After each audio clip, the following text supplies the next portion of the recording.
Welcome to the Fantasy Boardroom. It is Tuesday, the new night for Fantasy Boardroom, and we are back in action. This meeting of the boardroom is called to session. Now, tonight's episode, special shout out to a member of the Get Right family, Rafi Bomb 69. This episode is inspired by him.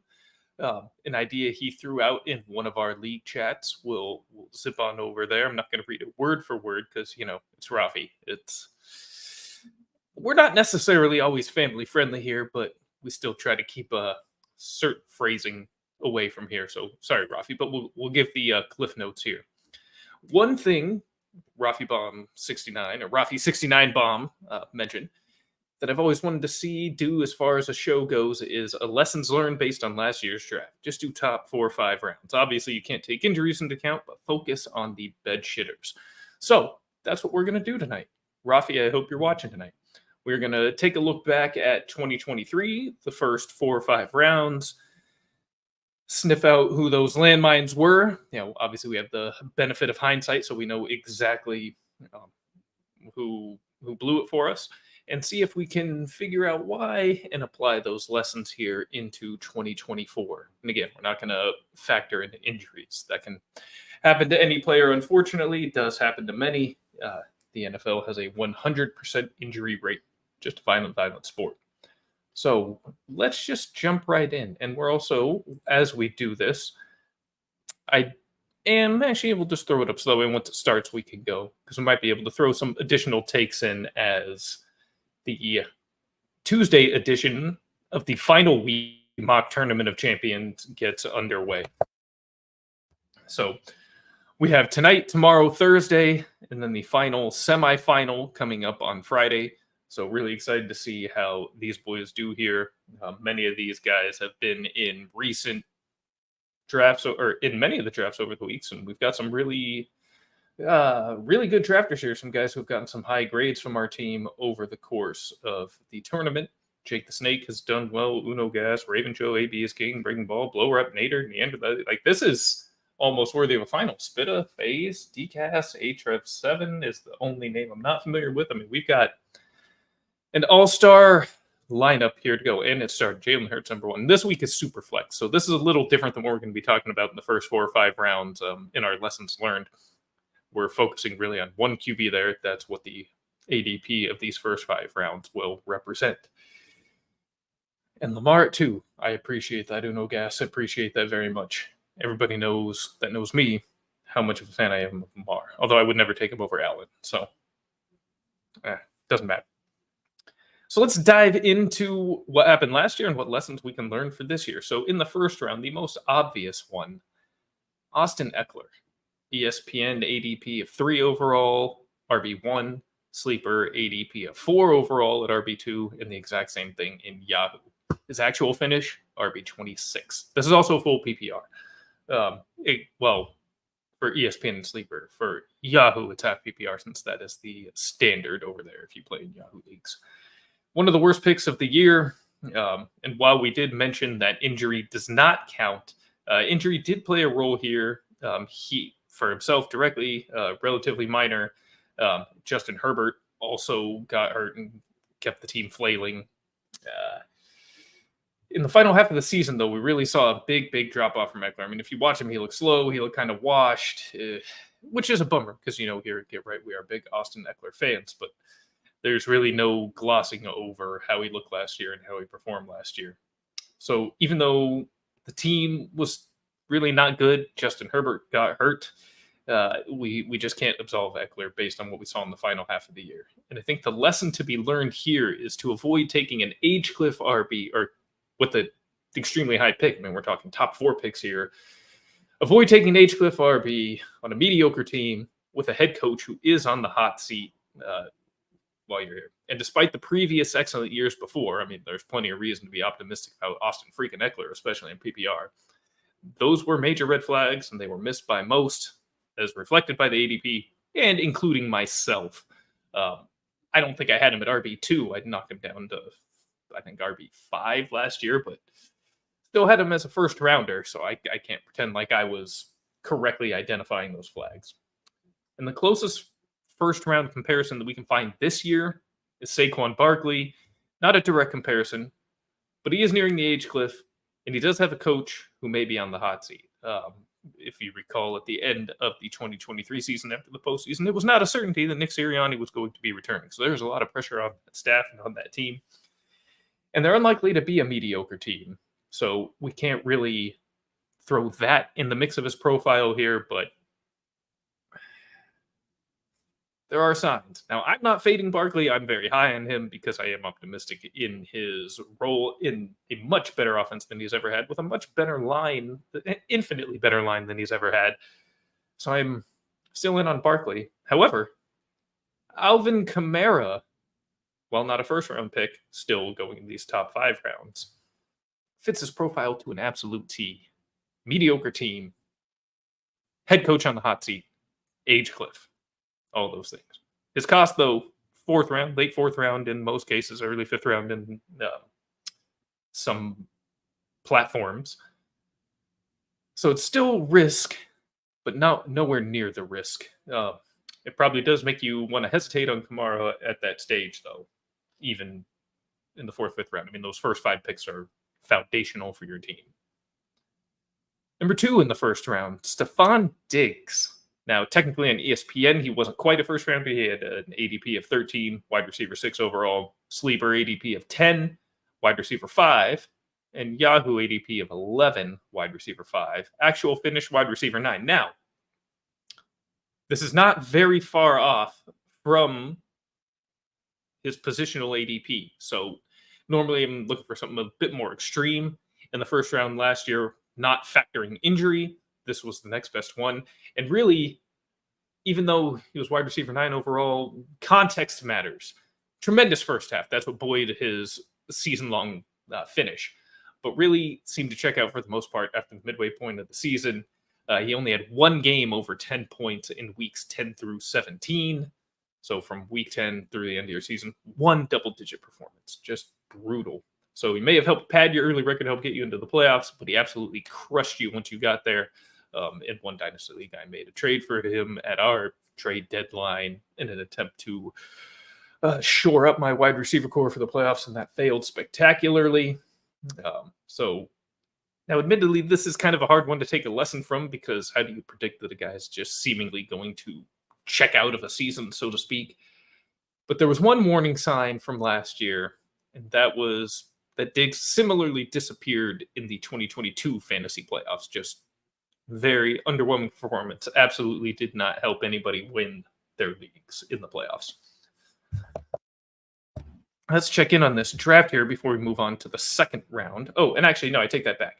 Now, there's not a real close comparison with him either, but the closest that you can come up with near this similar draft capital would be A.J. Brown. And he averaged less than 12 points per game in the fantasy playoffs in the 2023 fantasy playoffs. So not what you're really looking for from your first round pick, as great as he was during the course of the year. A.J. Brown, though, AJB, it's my guy. Another guy you guys know I'm huge on, and I would never fade him. So there's not really an obvious fade in the first round this year, in my opinion, based on what we saw from Eckler and Diggs. So yeah, this draft. Curious. You know, a lot of times in these drafts, I feel like we see more teams try to get away with, or, you know, push back drafting that second quarterback, but not the case tonight. 1, 2, 3, 4, 5 through 3 rounds already have 2 quarterbacks. Very interesting. Very interesting. And even more interesting is at the beginning of the draft, QB and then RB. That's quite interesting. Wrong chat, Dylan. All good, brother. Yeah, very interesting. Usually see wide receivers go much heavier. Or in these mocks, it's very rare to see a team fail to grab a receiver through the first 3 rounds. So interesting builds here. Interesting builds. This will be fun to grade later. All right, let's move on. In the second round last year, Josh Jacobs. ESPN ADP of 19, RB8 overall, sleeper ADP of 15, RB6, Yahoo ADP of 17, and RB8, and his actual finish, RB28. He had a few respectable games in there, and he did have an injury in there in the final 4 games that kind of deflated his season-long finish. But he was never really anywhere close to paying off at his ADP. Top 19, averaged out basically ADP of 17 across those 3 platforms. And really, this is an easy lesson to learn. Do not tie an early pick to a volume dependent running back who is in a bad offense with a bad QB, who is coming off of a career year that has definitely inflated his price. Now, bad part is this is also very difficult to learn a lesson from because there really is nobody in these top rounds that quite fits that bill. It seems that maybe we have learned our lesson from last year naturally. People still saying that's a bold strategy, Cotton, in the year of our Lord 2024. Beautiful thing. Timeless quote. Timeless quote. It will never die. This might be a short show because we're flying through these, and I may not stay through the end of the draft. But just wanted to get this episode out there. 3rd round now. This is also one that, well, I did see coming even at the time. Najee Harris, ESPN ADP of 30, RB 11. Sleeper ADP of 27, RB 10. Yahoo ADP 25, RB 10. And actual finish, running back 23. This is always a terrible spot to draft Najee Harris in the first 3 rounds. Is outrageous, but there's some very similar lessons here that we're able to learn as we were from Jacobs. Don't tie an early pick to a volume-dependent running back, especially one like Najee, who is a rather inefficient one and in a bad offense with a bad quarterback. Especially not one who has a capable running back in the teammate in his running back room, and one that is particularly adept at pass catching, is the preference for the passing work, the most valuable work in fantasy. All the signs were there. It was obvious to never take Najee this early. This never had a chance to pay off at ADP. It was baffling. Can't believe it happened. Again, no real direct comparison, but the most closely drawn one we can come up with here is Rachaad White. He is the one that most closely fits this. Doesn't necessarily have a bad offense or quarterback, but say probably a mid quarterback, and the offense has a chance. It's certainly not going to be bad, but it probably won't be great. Rachaad, though, he's woefully inefficient. He is very volume dependent, and he now also himself has capable competition in the backfield in Bucky Irving. So that's a guy I would definitely stray away from at current ADP. Never let the 111 cook. What do we got there? Richardson, A.J. Brown, Sam Laporta, Isaiah Pacheco. DCAS is doing work so far. I'm a fan of that build as it is. It's a good one. And in the 4th round last year, this was probably the most obvious one of all. Absolutely insane that this guy was going in the 4th round, and on ESPN even in the 3rd round. I mean, we screamed this from the rooftops at the time last year, so this will be a very, very simple lesson to learn. Dameon Pierce, ESPN ADP 34, running back 15. Sleeper ADP of 47, he was running back 18. Yahoo ADP of 41 and running back 17. His actual finish, running back 55. Just absolutely brutal for anybody who, for some reason, drafted him at that point in their draft. This was another incredibly obvious one, but this one provides the most simple lesson of all. Don't draft bad players. Number one piece of advice I can give to you ever. When you draft players, draft good football players. Good players. You do that, you'll generally be okay. Pierce was not good in 2022, and Houston brought in Devin Singletary, who was much better. And Devin Singletary isn't even that great. Good, capable NFL running back, but certainly no one's confusing for a top talent. When a player performs mid at absolute best, in the case of Dameon Pierce for certain games, and then they bring in a good player at the position, just fade him completely.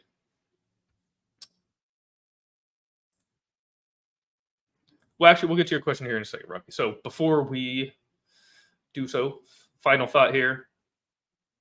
Again, the most close player that fits this profile is Rachaad White. He is very inefficient, he's not especially good.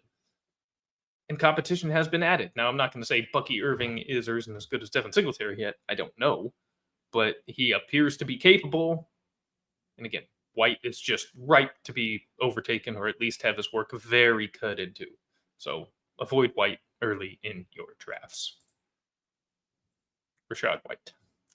Rafi Baum, thoughts on volume-dependent players versus TD-dependent players like Devontae Adams. He may have 150 targets, but very little upside for TDs. Devontae is a guy I still like quite a bit. I think I have him at wide receiver 8 or 9. It's with wide receivers, I think it's a little bit different than running backs when it comes to volume dependence, especially when it comes to PPR. I mean, in the case of Adams, those 150 targets are still going to equal a lot of points. And while he doesn't have the upside of, 15 to 20 touchdown season like he would have in Green Bay, I think still very much has the upside for 10 to 12. I mean, I would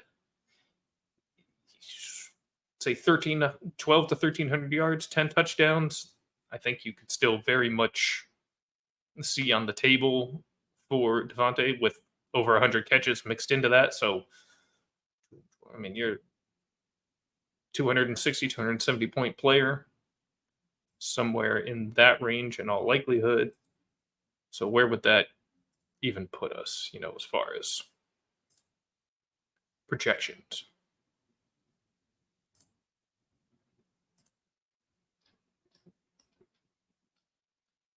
If I can even find him here.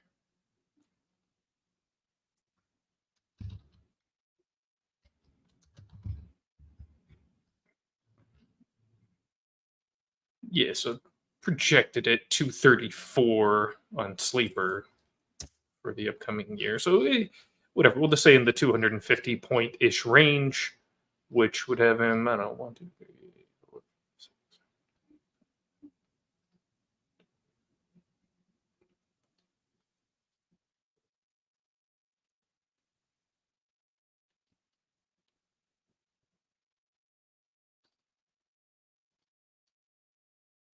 Oh, it's not even sorting correctly.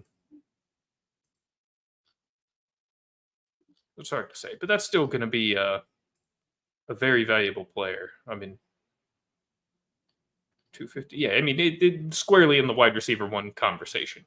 So, in his case, only game in town, too. So, it's not just volume dependence, but that the team truly has to be dependent on that volume. So it's different when, I guess that's the best way to say it. When the player is dependent on the volume for the stats, it also depends on how much the team is dependent on their production for results. So with Adams, I'm still comfortable with him versus somebody, say some wide receiver 2 that made, say Devontae Smith. Much better offense, going to score a hell of a lot more touchdowns, but how many of those is he really going to get in combination with the additional fantasy producing statistics? So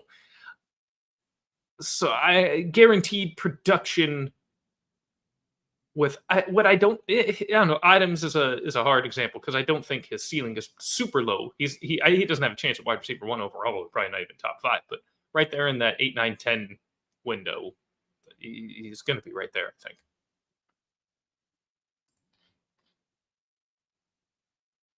Gardner's not a good quarterback, but he's a capable quarterback. He can get it done for him. So in general, too, I'd say shoot for upside. I mean, you definitely want to tie yourself to good players on the best offense as possible.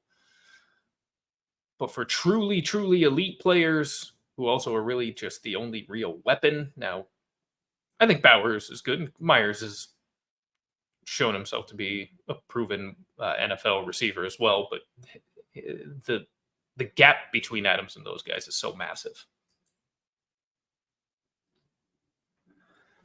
So, and I didn't really find, all right, back to our lessons learned, though. I didn't really find anybody in the 5th round that was so egregious, at least on average last year.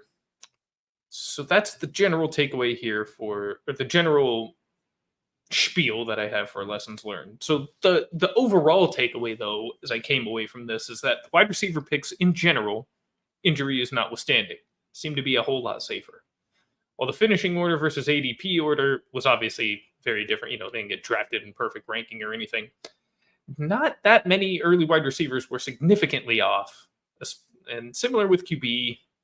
And going with the QB early is more of a strategic preference than I think good or bad. So I didn't really factor them into much of this. But the running back picks far riskier. Far riskier. Not necessarily due to the position, but for all the reasons we mentioned. It's just much easier to miss some red flags, or we chose to ignore them in the effort of trying to secure a top back, which is tough. But that's why we have the running back dead zone. You get a lot of disappointing results in those cases in that 4th, 5th, 6th round tier, sometimes starting in the 3rd. So this year, it could be very similar. There's a clear group of top backs, so be wary. I mean, I still have some Kamara, but be wary of somebody like Kamara. Be extremely wary of a Rashad White.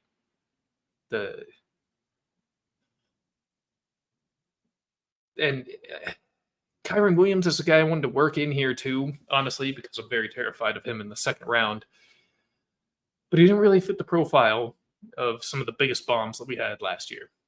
He is on a good offense with a good quarterback, good coach who's at no risk of going anywhere. He wasn't he wasn't that volume. I mean, he had a ton of volume, and that's what really pushed him to the top, but he was efficient enough that I'm not going to say that he's truly just a volume-dependent guy. But I am worried about the competition he has. I think Corum's just as good of an athlete, if not better. I don't know if he's as good of a running back yet, but I think he's really going to push him. I think he's going to get his chances to do so. I really think he is. So I do think that cut in volume is really going to hurt Kyron. I don't think he's going to be a massive, horrible disappointment, but I think the 2nd round pick is going to be way too rich. I don't think he really has a chance to pay off there. So I wanted to include him here as a potential landmine, but was not able to do so based on what we found. Sometimes the research leads you to a different conclusion than you think you were going to have. So that's really all I got. So I don't think I'm going to finish this draft out for truly no reason. Please, if you do want to follow along with this draft or continue to do so, go over to Sleeper, go to the Get Right channel, go to the Get Right Mock Tourney of Champions thread, and it will be the 3rd to last link posted. It should have the title above it, showing the date here, Tuesday, 8/20. And just follow along, because we only have a few of these left. It's been a blast running this tournament with the guys. Dylan. What do I think of your team? Are you DCast, Dylan? I didn't think you were. You said 111, right?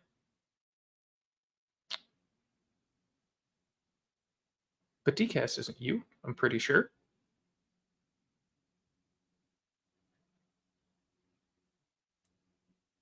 Am I tripping, Dylan? Correct me.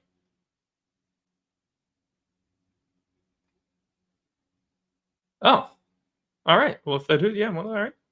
So Richardson, AJ Brown, Sam Laporta, Pacheco, Kamara, Cooper, Watson, Connor. I do like this team. I probably would have passed on Laporta and taken a 2nd receiver there instead.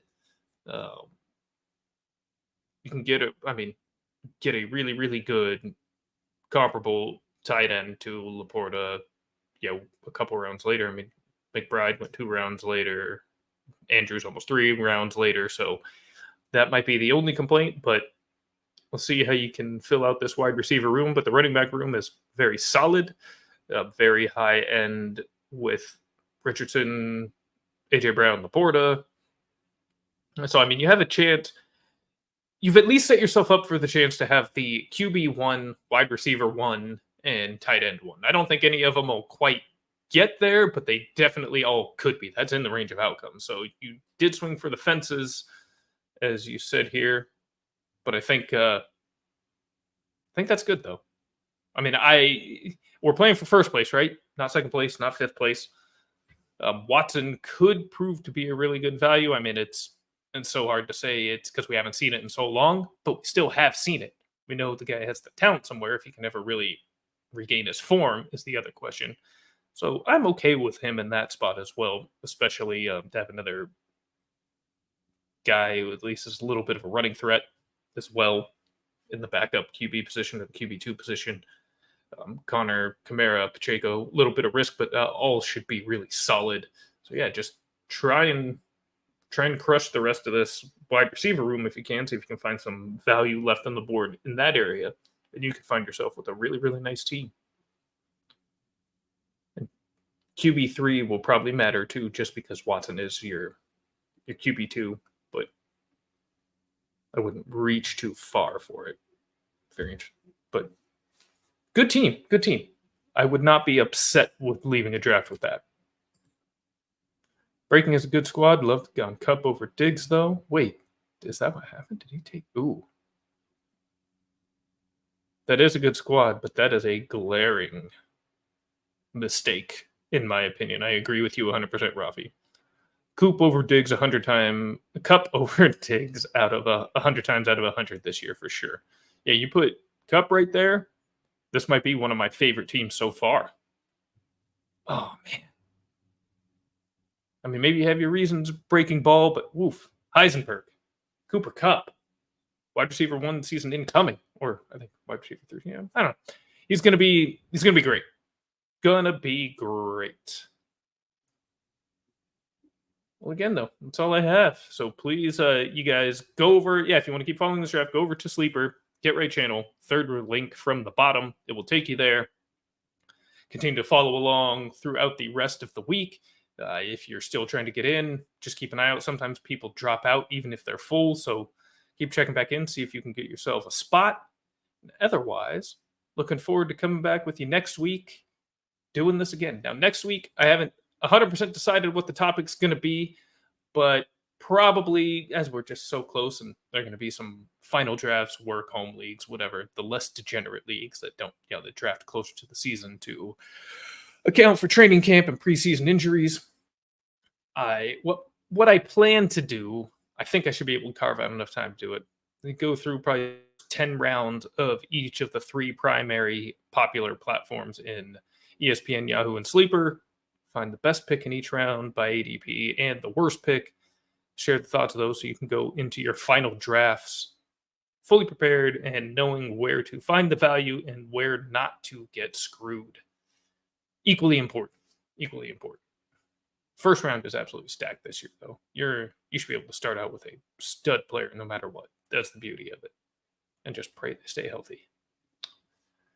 Once again, thank you all. I appreciate your attention. I appreciate your time. The most valuable thing you have, the one thing you cannot buy, the one thing you cannot replace. So I can never thank you enough for spending the last half hour of your time with me. It's been a great, great night. Make sure you tune in tomorrow. We have the boys back yet again. We'll have Frank and Ant coming at you tomorrow night. And I will see you next Tuesday. Thank you all. This meeting of the Fantasy Boardroom is adjourned. Wanted to write fantasy is the play. Marking nothing but I tune every Friday. Strategies provided.